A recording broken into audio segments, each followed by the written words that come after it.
Installing an SXM5 GPU power distribution board.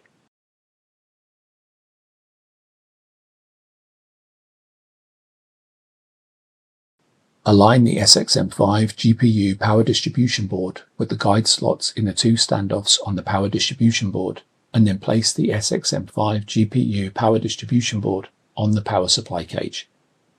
Use a Torx screwdriver to fasten the 4 screws to secure the SXM5 GPU power distribution board to the power supply cage.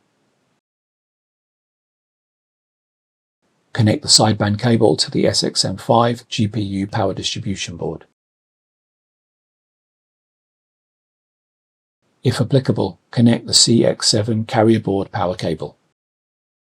Connect the SXM5 GPU board assembly power cable to the SXM5 GPU power distribution board. Install the top cover.